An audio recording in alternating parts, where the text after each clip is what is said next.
Entonces creo que no nos queda más que empezar, ¿verdad? No les queda más que empezar. Bueno, pues empecemos entonces. Gracias para empezar por la invitación a esta feria.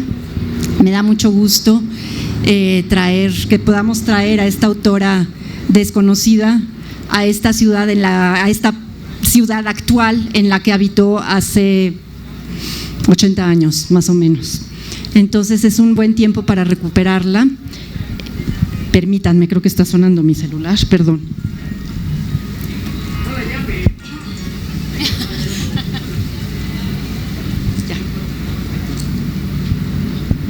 Ya, disculpen.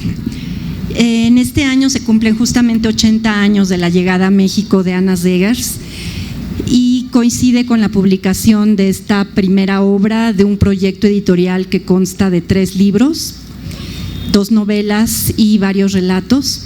Entonces, pues es una coincidencia feliz que nos podamos reunir a hablar de este libro, que lo ven aquí enfrente, Tránsito, además con una portada muy bonita.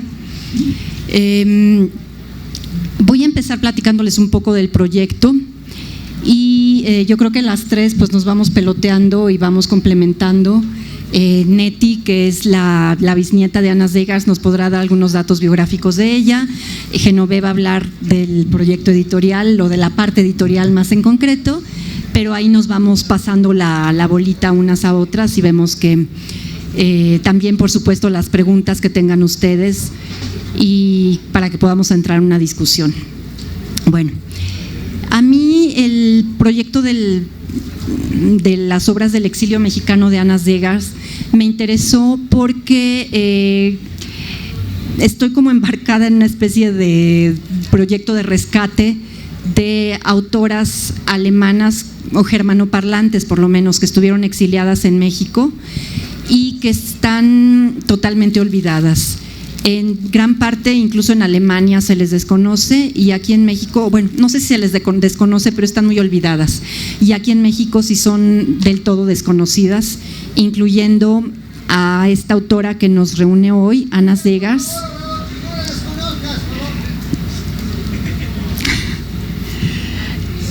que es la autora más conocida del exilio, por lo menos en Alemania. Vamos a presentar un proyecto, hoy estamos presentando la primera novela de un proyecto editorial que incluye, además de Tránsito, La Séptima Cruz y varios relatos que tienen que ver directamente con su exilio, sobre todo el que pasó aquí en México, y son obras que se publicaron, escribieron, tradujeron también ya en parte aquí en México, o que se escribieron años después en Alemania, ya una vez que hubo vuelto a la Alemania oriental en su caso, pero que tienen que ver con México. Entonces, Neti, no sé si nos puedes contar algo sobre la historia de ella, cómo llegó a México, la historia un poco de su vida. Sí, hola, buenas tardes, yo soy Neti Radvani, soy francesa, pero vivo en México desde 5 años, ahora más o menos. Y entonces mi bisabuela Ana Zegers era su nombre de autora, su seudónimo, pero en realidad se llamaba Neti, y Radvani era el nombre de su esposo, que era húngaro. Ellos nacieron en 1900. Entonces sí, su vida, y murió en 1983 o 2, me parece. Y entonces sí, su vida es realmente cruza toda la historia del siglo XX, y ella era de origen judío. Nació en Magunza, que es una ciudad cerca del río Rin, al oeste de Alemania, bastante cerca de la frontera francesa, y era hija única y estudió varias cosas, pero historia del arte y filosofía, y empezó a escribir bastante joven, como a los 20 años, 25 años, y sus libros tuvieron éxito bastante rápidamente desde los años, pues sí, 20, 30, ella era una autora bastante conocida en Alemania porque su primera novela, que se llama La revuelta de los pescadores de Santa Bárbara, tuvo un premio importante de primera novela, el premio Kleist, y hay que notar también que era comunista desde muy joven, entonces su obra pues trata mucho de problemas sociales y políticos también, pero siempre de un punto de vista como lo mezcla con su imaginación y son novelas. Entonces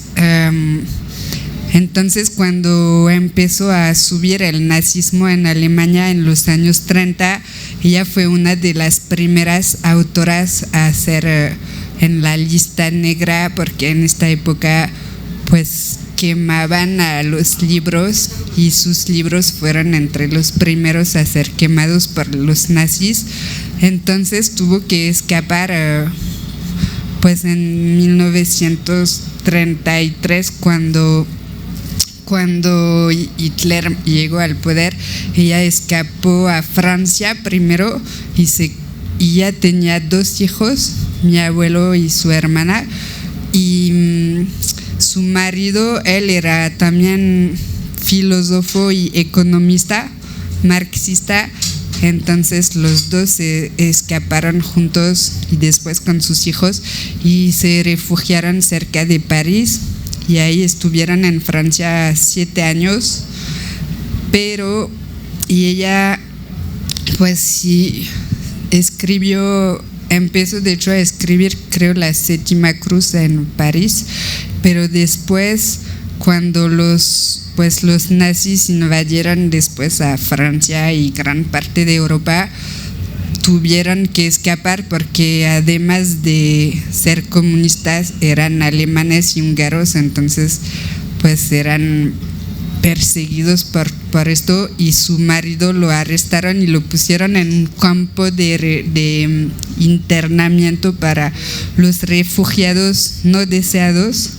Sí, ya existía en esta época en el sur de Francia, cerca de Marsella, y entonces pues ella tuvo que huir de París con sus hijos, primero caminando y después fueron arrestados, regresaron a París y después se fueron de nuevo, como fue toda una aventura, y llegaron a Marsella, que es un puerto del sur de Francia, un puerto importante del mar Mediterráneo, y ahí pues intentaron, como muchos migrantes de Europa del Este de esta época, escapar de Europa, pero era todo una aventura de trámites y de obtener los visados y los papeles para poder irse, además del dinero para comprar el boleto de barco, porque en esta época se hacía el viaje en barco y duraba un mes. Y en fin, fue todo un viaje que duró varios meses, que es un poco de esto que se trata en la novela de Transit, pero de forma ficcional. Y entonces después su travesía duró como 3 meses.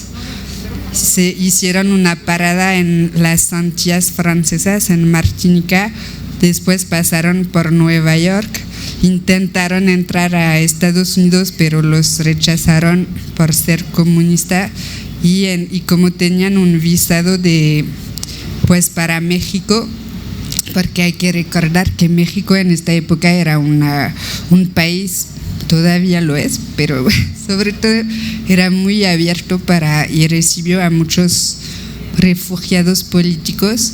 Entonces pues llegaron a México, pero sin conocer mucho de este país ni de su cultura, y al final sí se quedaron como entre 5 y 10 años, y fue una parte muy importante de su vida que impactó mucho su obra.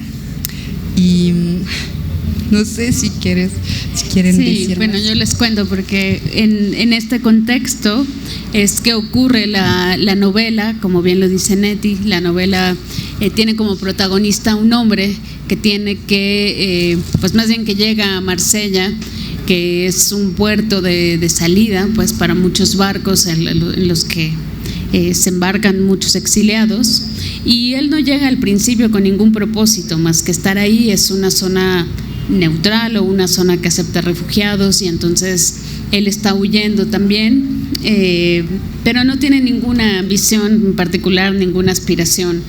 Entonces él llega a este lugar y mientras está ahí se va a encontrar con los papeles de alguien que tiene todos los documentos para pedir un visado de tránsito, que es un documento que se necesita para estar en Marsella, en el que se asegure que uno está en ese lugar solo para irse. No está permitido quedarse. Entonces necesitaban tener las personas ese visado, y para eso necesitaban ir y hacer una serie de trámites con los distintos consulados en los que les permitieran justo embarcarse a otros lugares, y era toda una travesía que está muy bien descrita en la novela, porque entonces se necesitaba primero el salvoconducto que permitiera tramitar otra cosa para que entonces le dieran el permiso de entrada a otro país, y con eso poder renovar el visado de tránsito. Pero si se vencía el visado de tránsito, entonces había que volver a hacer un trámite. Entonces total que es un vericueto de historias y de enredos, digamos, en ese sentido, que hacen pues que el personaje tenga que subir, bajar y todo lo demás, porque va a aprovechar que tiene unos documentos que encuentra en un maletín para él tramitar ese visado de tránsito. Y esto es porque conoce a una mujer de la que se va a enamorar, y no les voy a contar más porque los invito a que lean el libro, pero describe muy bien, digamos, como todo este vericueto y todo este transitar también que tienen que hacer para poder salir de ese lugar, que tiene que ver con todo esto que nos acaba de contar Neti, con todo lo que la propia Anna Seghers tuvo que vivir y que pasar para poder dejar Europa y que fuera recibida, pues en este caso en México. Entiendo además que justo Tránsito lo escribió mientras estaba en el barco, que fue una historia que la inspiró entonces a escribir sobre esto. Y la verdad es que es un deleite, es una novela con la que uno no quiere soltar y quiere saber qué más pasa.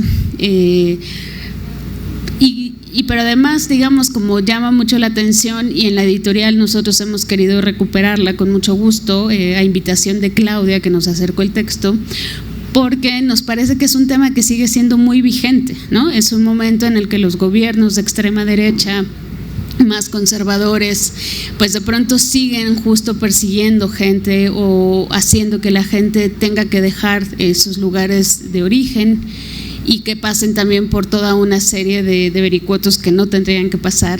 Sigue siendo muy relevante la lucha que hizo la propia Anna Seghers, que como ya nos contó Neti, tenía toda esta posición comunista, y que nunca abandonó, porque cuando pudo volver a Alemania, volvió a la Alemania del este, ¿no? Entonces ella siguió viviendo ahí, siguió conviviendo con estos ideales, y eso sigue siendo muy importante hoy. Y hoy además que se reconoce cada vez más el lugar de las mujeres, su importancia para decir que existen desde hace muchos años, que han escrito, que están presentes, pues eso es algo que sin duda nosotros queremos recuperar en la editorial, y por eso es que nos hemos embarcado en este proyecto, que como ya decía Claudia, será el primero de otros pues que complementan la producción que hizo la propia Anna Seghers aquí en México. Y para retomar el enlace directo entre esta novela y México, voy a mencionar concretamente a un político mexicano que fue muy importante en esa época, en el gobierno de Lázaro Cárdenas, Gilberto Bosques, que era el cónsul mexicano en Marsella, y gracias al cual lograron llegar a este país muchos miles de personas, republicanos españoles, comunistas, judíos, entre ellos una buena parte del exilio de la intelectualidad alemán de izquierda. Entre ellos Anna Segars es la más señalada, pero estuvieron también Egon Erwin Kisch, Bodo Use, y entre ellos fundaron varias instituciones aquí en México, y las dos más importantes fueron el Club Heinrich Heine, que era un punto de reunión cultural donde hacían conferencias, lecturas, funciones de teatro, y que les permitió a estos autores de habla alemana seguir produciendo, escribiendo y trabajando en su propio idioma. Y por otro lado fundaron la editorial El Libro Libre, Das Freie Buch, donde siguieron publicando las obras que escribieron en su exilio. La Séptima Cruz apareció en alemán en El Libro Libre, y también las primeras traducciones tanto de la Séptima Cruz como de Tránsito se hicieron en México y las llevaron a cabo refugiados españoles, un matrimonio de refugiados españoles. Y nosotras, porque bueno, también está Carlos González, que es esposo de Genoveva, juntos los dos dirigen La Cifra. No es un proyecto exclusivamente de mujeres, pero sí preponderantemente de mujeres, y eso me gusta mucho también. Pero bueno, perdí el hilo. Estaba en El Libro Libre, en las traducciones. Sí, listo. Y en este proyecto, si bien ya existen traducciones en español, en el español de España, en castellano, no se habían traducido nunca al español de México.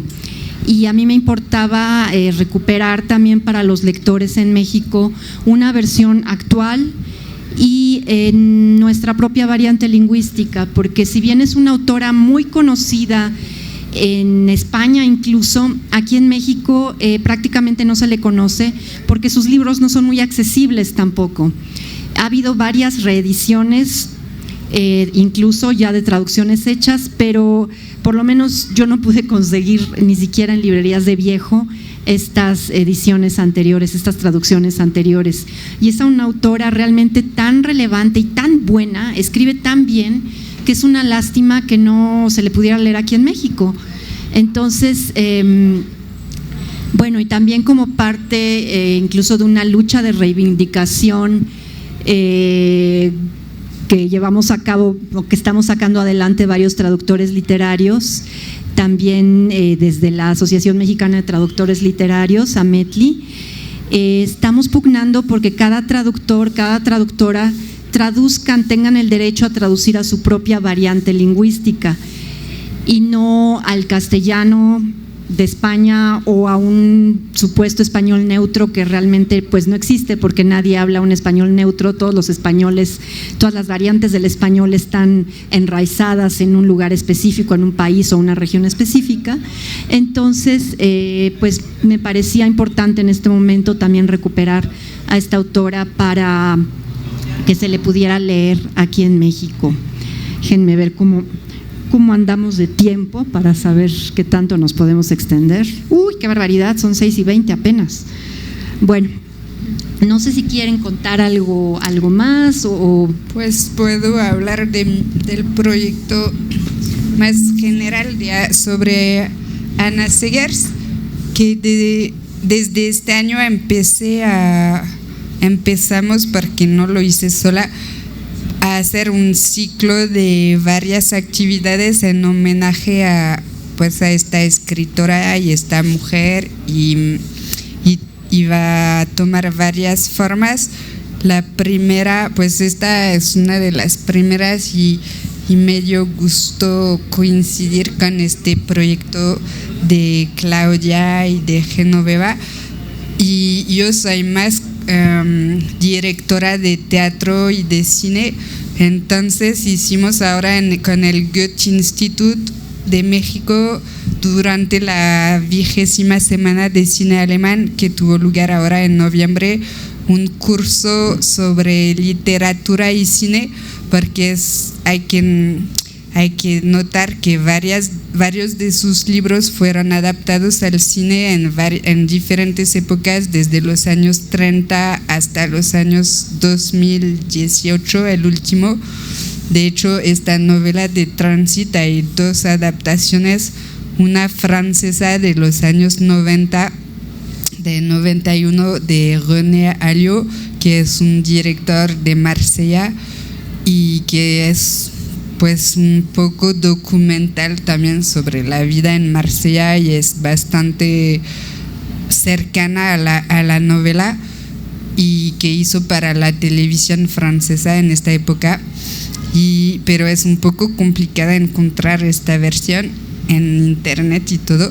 Y la otra más reciente y más fácil de encontrar es de Christian Petzold, que es un director alemán muy interesante y más contemporáneo, y él hizo una adaptación un poco más libre y contemporánea sobre este tema de la migración, pero más en la actualidad, sobre los migrantes y una historia de amor así en la Marsella actual.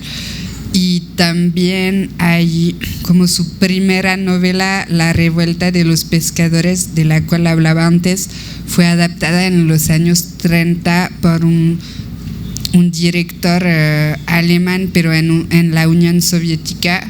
Entonces es otra película en blanco y negro, así muy diferente.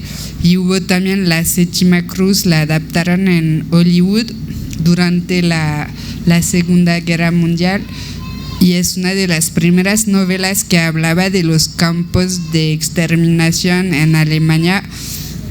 Entonces pues es una película en inglés, pero bastante interesante. En fin, hicimos todo un curso sobre esto y el año que viene vamos a hacer una adaptación teatral de otra de sus novelas más cortas que van a publicar y a traducir Claudia también, que se llama La excursión de las niñas muertas, y que es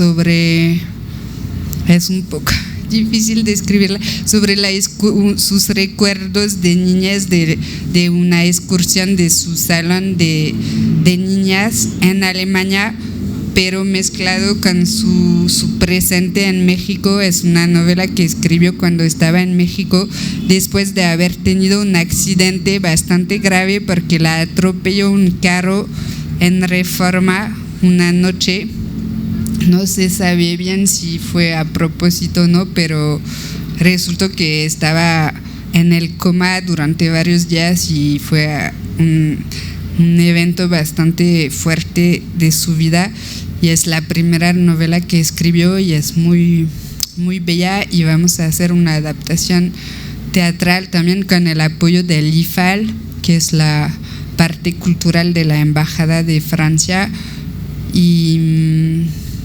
Y después tal vez voy a intentar hacer un documental sobre, la última parte del proyecto sería más de cine, y hacer un documental sobre su exilio y las 3 ciudades más importantes de su exilio, que fueron pues Marsella, Berlín y México.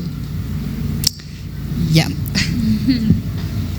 Sí, bueno, vale la pena señalar que en parte que no haya traducciones al español o que no sea tan fácil de conseguir o que tampoco encontramos mucho, pues tiene que ver eso con su militancia y con que desde luego que el gobierno español también, en el momento en que también se instauró la dictadura, pues tampoco permitió que esta autora, que era prolífica en Alemania, pues al final se tradujera en español, que recordemos que muchos de los libros que nos llegan a través de España, o muchos de los autores consolidados en Europa llegan para nosotros pues a través de eso, y esa es una de las razones que puede explicar por qué en realidad en México es tan difícil como de encontrar a una autora que es tan conocida, que fue tan prolífica, que tuvo pues esto, que ha inspirado otros trabajos. Entonces esa es una de las razones, y por eso vale muchísimo la pena que hagamos este esfuerzo y recuperemos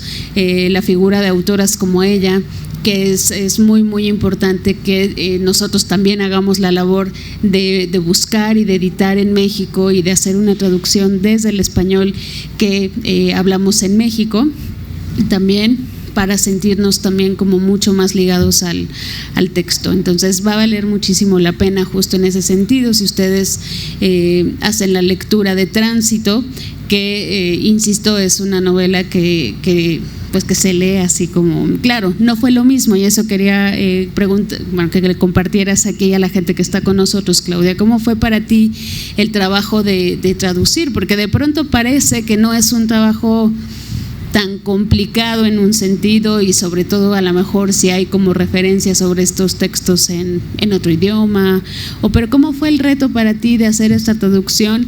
Y pues no sé, quizás quieras compartir también si es como de los primeros textos en los que realmente puedes hacer una traducción al español sin tener la restricción de que sea neutral o de que se pueda entender como en otros países. ¿Cómo ha sido para ti eso? Bueno, afortunadamente siempre he podido traducir al español de México, empiezo por ahí, porque he trabajado siempre con editoriales mexicanas que están dispuestas pues a correr ese riesgo, ¿no?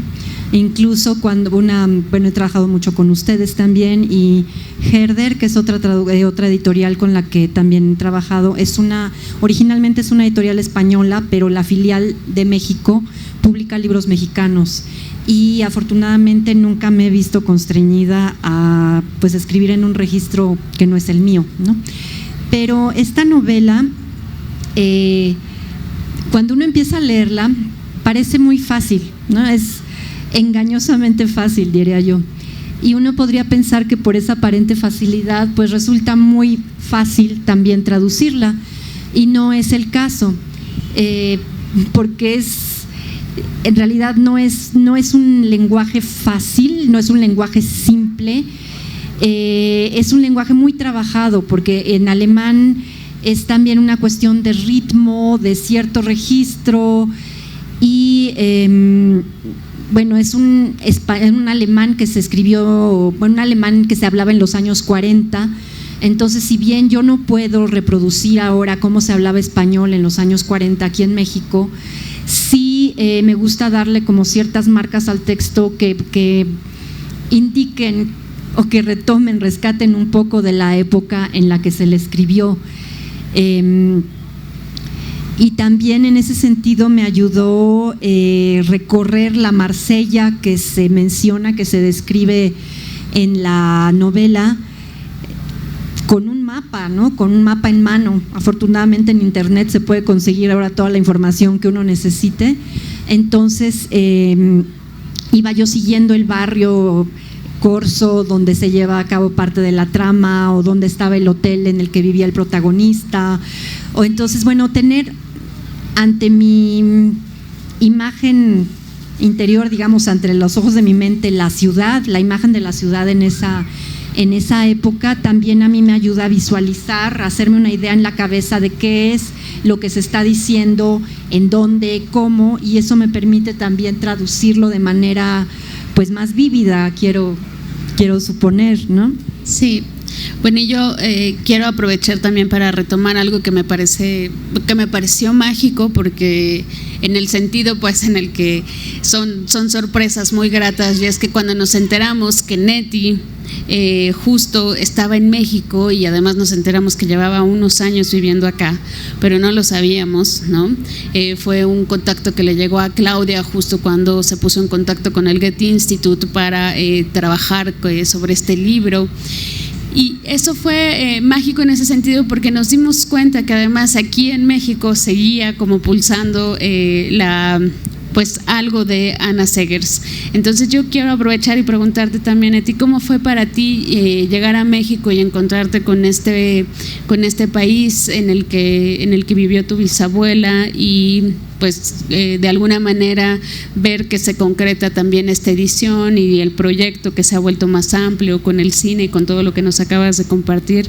¿Cómo ha sido para ti eso? Es una buena pregunta. Pues creo que, no sé, México para mí siempre me contaban historias, mi abuelo y también mis papás viajaron mucho a México, pero antes de que yo naciera, entonces fue algo así un poco fantasmagórico, no se dice, no sé. mi imaginación y sí, siempre sentí esta atracción, pero al final llegué aquí bastante tarde, tenía más de 35 años y sin expectativa especial, pero es un país muy grande y muy rico y con una cultura increíble y mucha diversidad, y fue, sí, no sé, cómo me atrapó y no vine la primera vez más de vacaciones y por curiosidad y porque tenía una amiga mexicana también, pero después sí, muy rápidamente volví varias veces hasta quedarme a vivir acá y no sé, me da gusto también ver, poder ser testigo de los cambios políticos del país, y me daría curiosidad poder saber que la opinión de mi bisabuela sobre todos estos cambios. Después creo que como todos los países tienen sus lados malos y buenos, pero es un país muy fascinante y estoy feliz de vivir acá y ahora les quería presentar a Camila, que es mi hija, que es mexicana también, como mitad mexicana, mitad francesa, pero es la nueva generación, y entonces sí creo que pues tenía como una deuda con México o algo que hacer aquí, y estoy contenta de poder hacerlo, aunque no tenía un proyecto tan claro, pero sí siento que es un país muy vivo en donde hay muchas cosas que hacer. También creo de lo que decías, que es un libro importante de leer hoy en día por esta memoria de esta mujer que luchó por sus ideas y sus ideales y por su vida en esta época rara que vivimos ahora, también de resurgimiento de la ultraderecha en muchas partes del mundo, no solo en Europa, pero sí bastante en Europa. Y entonces, pues sí, para intentar que no se repiten los errores o los problemas de la historia, creo que es importante reeditar este libro y que al final es bastante atemporal. Entonces, pues gracias. Pues no sé, Claudia, si quieres algo más, de todas maneras nos resta invitarlos a que hagan la lectura también, pero no sé, Claudia, si tú quieres, tienes todavía algunos puntos para platicar. Pues creo que ya sería entrar como mucho en detalle. ¿Sí? Si tienen preguntas. O bueno, sí, no sé si quieren preguntar de una vez o si quieren que entremos en detalle de las. Si alguien quiere preguntar, por favor, acérquense para que se pueda oír y además quede registrado para la posteridad. Perfecto. Gracias. Muchas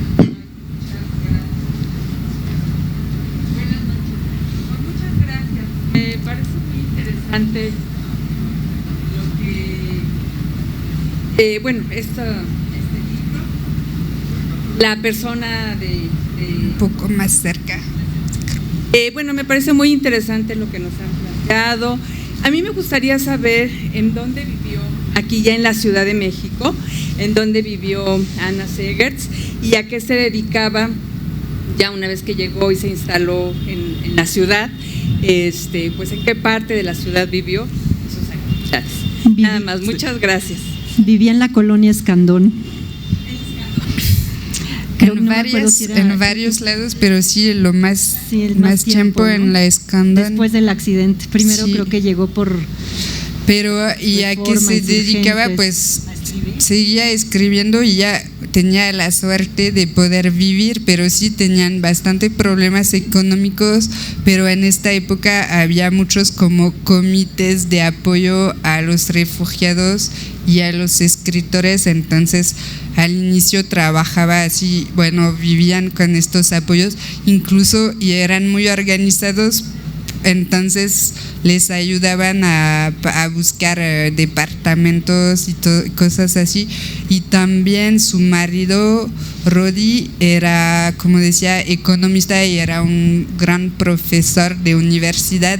Entonces rápidamente, creo que primero trabajó en una universidad más para obreros y después fue profesor de la UNAM durante varios años de economía política y se especializó, esto lo supe hace poco, pero como es uno de los primeros a haber hecho sondeos de opinión en México en los años 40 de forma más científica, digamos, y de hecho, pues sí, él se quedó varios años más que después de Ana Segers, que ella regresó a Alemania en 47 y él se quedó hasta los años 50 porque sí, creo que tuvieron mucha emulación intelectual y como decía Claudia, tenían mucha actividad política porque aunque estaban muy lejos, pues la guerra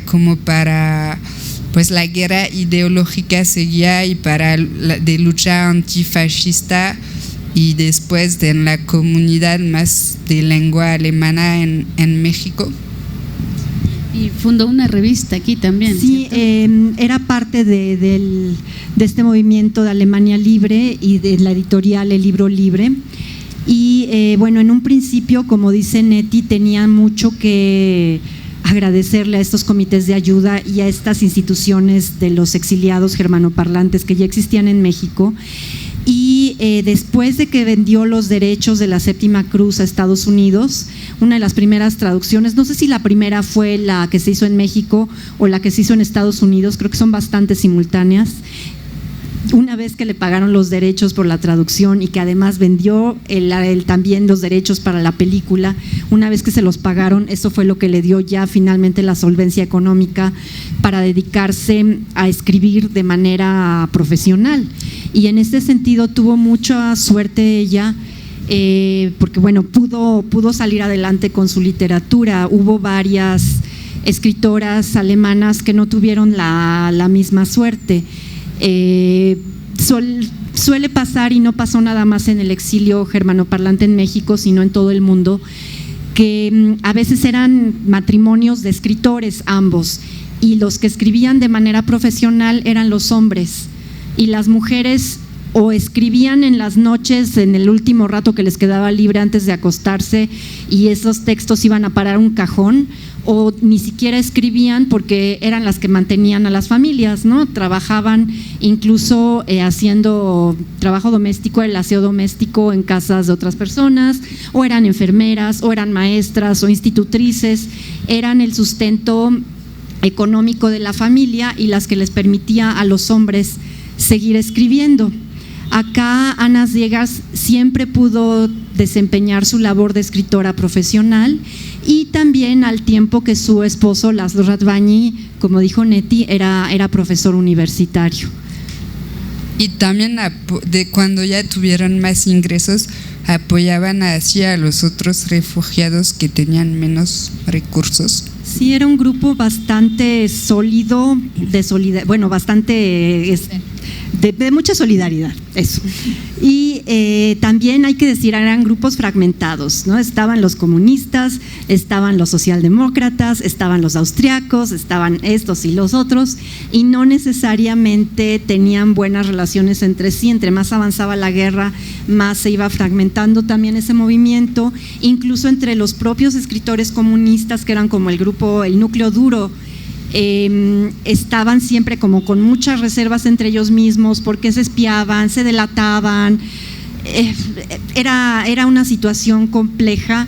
Algunos de los que regresaron a Europa terminando la Segunda Guerra Mundial, pues regresaron a que los ejecutaran o acabar también en juicios políticos, en la cárcel, como Lenka Rainerova, que es una escritora checa de la minoría germanoparlante, igual que Egon Kisch o Franz Kafka, que es el más conocido de ellos. Ella regresó a Praga Y en un principio pues estuvo bien, fue parte de la revolución, de la nueva reestructuración de la sociedad y demás, y bueno, después vino la primavera de Praga, se le sometió a una purga igual, se le encerró en la cárcel, logró salir, por lo menos no le ejecutaron, pero le prohibieron escribir durante muchos años, prácticamente hasta que terminó la Guerra Fría. Ella vino a México después, en los años 80, también fue una de las pocas que todavía vivía y pudo venir a México a un simposio sobre el exilio que se hizo aquí, que organizó Renata von Hanfstengel, que era como la investigadora del exilio germanoparlante en México. Renata murió hace 2 años, desgraciadamente, pero ella hizo muchas investigaciones al respecto y ella logró reunir aquí en México a pues los pocos exiliados alemanes que vivían todavía, Walter Janka, Lenka Rainerova, 1 o 2 más. Y Walter Janka, por ejemplo, regresó también a la Alemania democrática, igual que Ana Zegas, y él cayó en desgracia con el régimen, lo juzgaron, estuvo en prisión, se le recriminó mucho a Ana Zegas que no lo haya defendido, aunque él fue su editor, pero lo que no se supo es que ella no lo defendió públicamente porque nunca se manifestaba públicamente en contra del gobierno de su país, pero por debajo del agua hizo todo lo posible por ayudarlo. Es decir, nunca dejó de ser solidaria con sus amigos, sus compañeros de exilio, pero sí fueron tiempos tormentosos que les costaron la vida a muchas personas, no solo durante la guerra, sino incluso una vez que terminó la guerra y que lograron regresar a sus países de origen después del exilio. Tiene una pregunta, creo. Son 2 preguntas, uno para Neti. ¿Qué es lo que más te sorprende de México? Y para ti es, ¿qué tan difícil fue la traducción? El alemán es demasiado difícil. ¿Qué más me sorprendió? No sé, hay tantas cosas sorprendentes que no sé si hay una, pero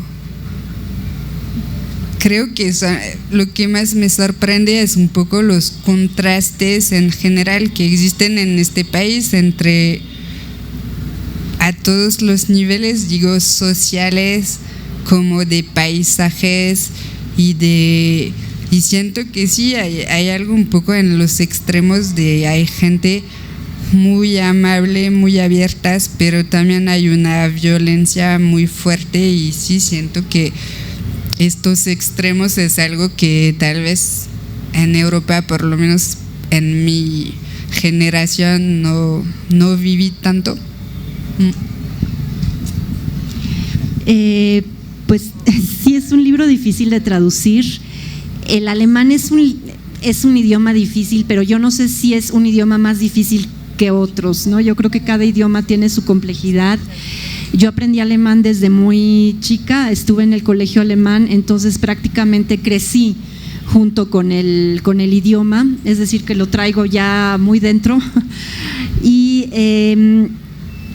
este libro está escrito en un registro que a mí me gusta traducir, que es esto un poco como viejo, o sea, digamos, es un clásico moderno, no es un clásico tipo Goethe o Schiller, que eso sí ya es un registro lingüístico que me gusta leer, pero que no manejo yo para traducir. Pero estos textos escritos en los años 30, 40, me gusta mucho ese tipo de alemán y siento que este libro también tiene algo incluso poético, aunque es una narración muy cruda, muy cruel, muy triste a ratos. Al mismo tiempo es un texto también que tiene muchos elementos oníricos, una cierta poesía que también me gusta mucho. Creo que sería ir demasiado lejos si dijera que es una especie de prosa lírica, porque no podría llegar a tanto, pero sí tiene elementos poéticos y esto me gusta mucho traducirlo. Me tuve que documentar mucho, eso sí, tuve que leer mucho de política, de historia, de cultura de la época. Esto no tiene tanta nomenclatura, bueno, tanta terminología nazi como otros libros que he traducido, pero finalmente pues es algo que está ahí flotando y sí me tuve que documentar para poder traducir de manera fidedigna y hacerle justicia a un libro tan bueno, ¿no? Pero fue un trabajo arduo de varios meses, y no solo la traducción, sino luego la revisión, que la revisión no la hago yo sola, no podría. En esto trabajo en equipo con mi marido, que también es traductor y es alemán, entonces él me checa que no haya dislates lingüísticos, que no meta yo errores de los cuales ni siquiera estoy dándome cuenta. Y luego, por supuesto, el trabajo de edición con la editorial, ¿no? O sea, fue un libro que pues nos llevó un año más o menos, ¿no? De trabajo en total. Sí, un añito más o menos. Lo revisamos, lo volvimos a revisar. Entonces fue un trabajo minucioso, justo para que quedara muy bien. Bueno, pues no sé, ¿alguien más tiene otra pregunta? ¿Alguien más que tenga curiosidad sobre algo del libro, la autora o la situación política del exilio? Porque bueno, pues creo que ya nos vamos acercando ahora sí a la hora, ¿verdad? Al término. Es que hubo una emergencia. Hubo una emergencia. Hubo una emergencia amable y infantil, de las bonitas, Okay. pero una emergencia. ¿Alguien más tiene una pregunta, comentario, algo así? El libro, repetimos, cuesta 250 pesos y está aquí vendiéndose. ¿Sí está en esta mesa? Adelante. Otto Katz sí regresó, estuvo exiliado aquí y regresó a Praga y sí lo colgaron.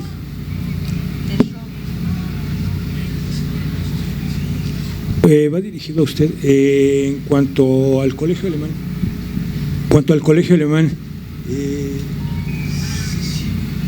¿la educación de allá o ya es únicamente un programa pues educativo de aquí?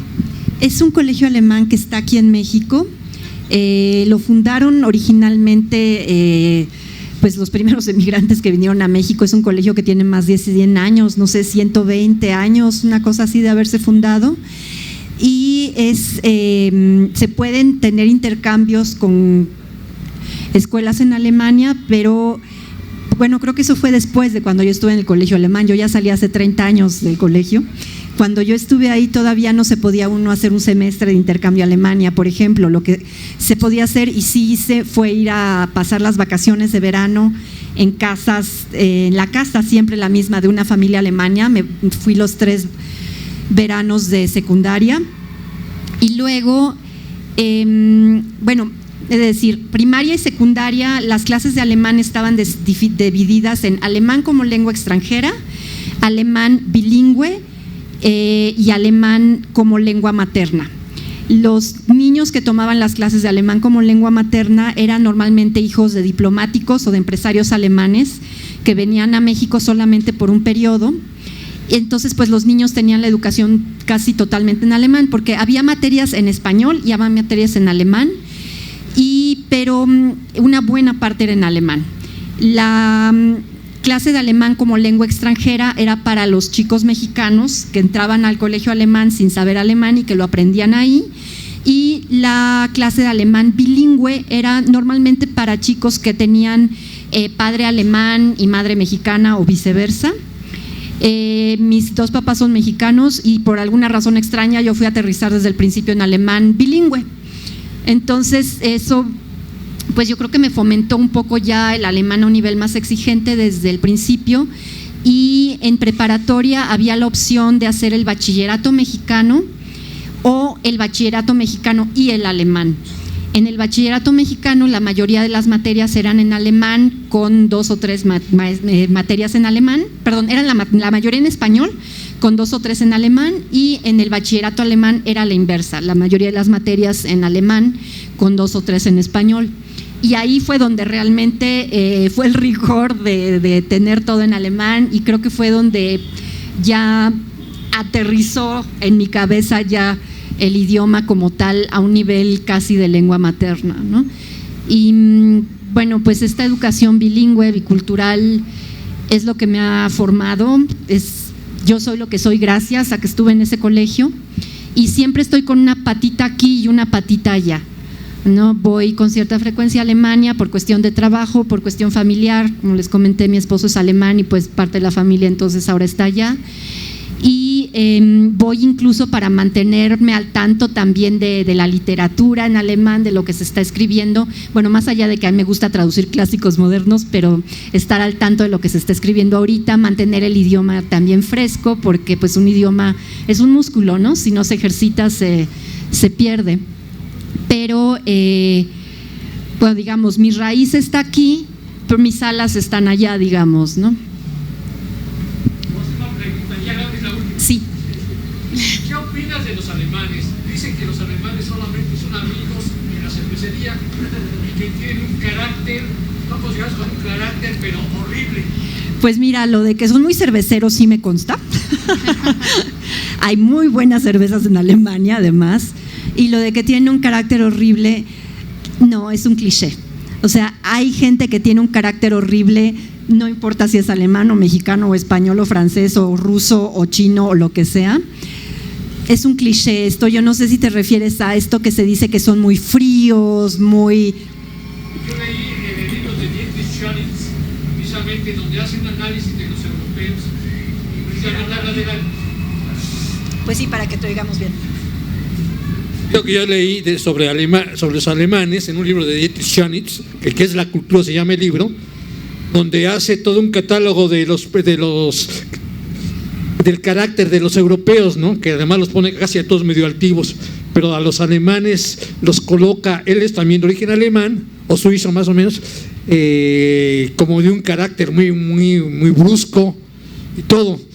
Yo estudié un poco de alemán y gente que había ido a Alemania decían que los alemanes solamente se hacían amigos en las cantinas. Bueno, lo que a mí me consta es que los alemanes son amigos muy leales, son amistades para toda la vida. Quizá aquí sea más fácil decir, mi casa es tu casa, ven, vámonos, nos echamos una chela, ¿verdad? Pero yo siento que aquí a veces esta amabilidad es muy patente, es muy real, pero a veces se queda un poco en la superficie, ¿no? O sea, no se profundiza a un nivel en el que realmente una invitación a algo vaya necesariamente más allá de eso.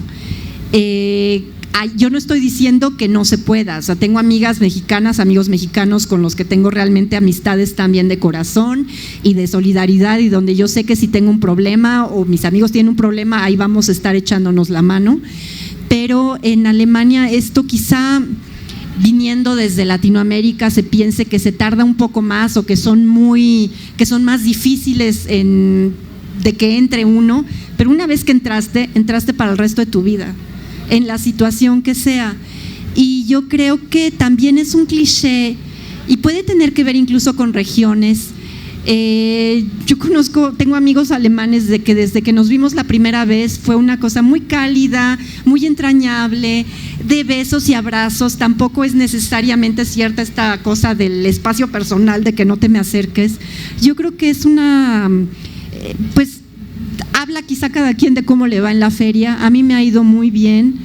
Y el otro día unos amigos alemanes que viven en Oaxaca me comentaban lo difícil que les ha resultado entrar a la comunidad de Oaxaca, o sea, en Oaxaca con los oaxaqueños, que son súper cerrados y lo he oído no solo de alemanes, otros amigos chilangos que se han ido a vivir a Oaxaca, me dicen, es que nomás no nos aceptan, nunca dejamos de ser los fuereños, los chilangos.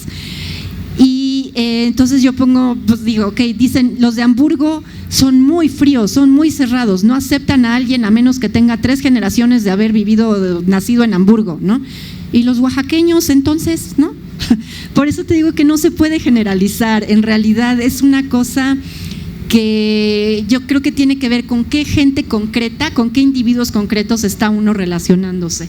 Y bueno, podrás imaginarte que si mi esposo es alemán, no te voy a decir que los alemanes son horribles, ¿verdad?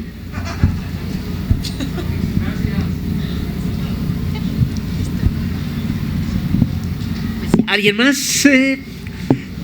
Bueno, yo querría preguntar a Genoveva, el proyecto editorial La Cifra, ¿Dónde se diste? Bueno, es que es un muy hermoso ejemplo, entonces dan ganas de conocer el resto de su catálogo. ¿Dónde se consigue? ¿Cómo se distribuye? ¿Qué otros libros nos recomiendas? ¿Qué otros libros han sacado recientemente? Ya.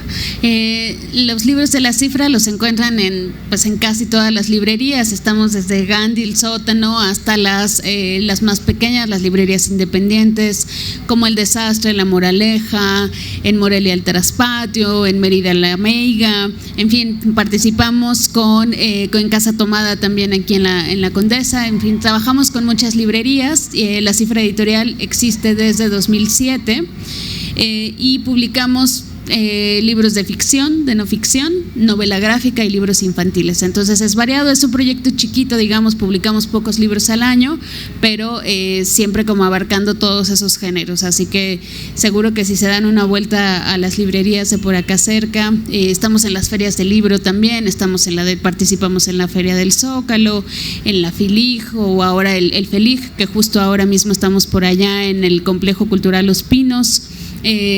También participamos en FIL Guadalajara. En fin, creo que nos van a encontrar más o menos fácil. Somos parte de este grupo de editoriales independientes que hacemos apuestas por contenidos poco conocidos, poco explorados, que en muchos casos también apuestan por autores nuevos.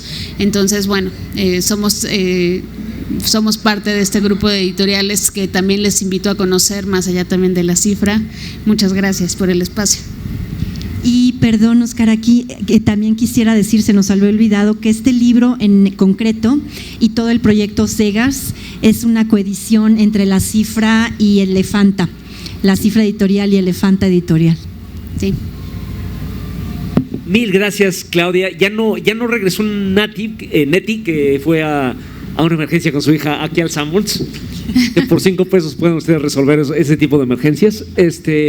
Pero pido un gran aplauso para ambas. Gracias. Este es el último libro que nos queda hoy. No, aquí tengo más. Hay más. Entonces, bueno, con Genoveva, si alguien quiere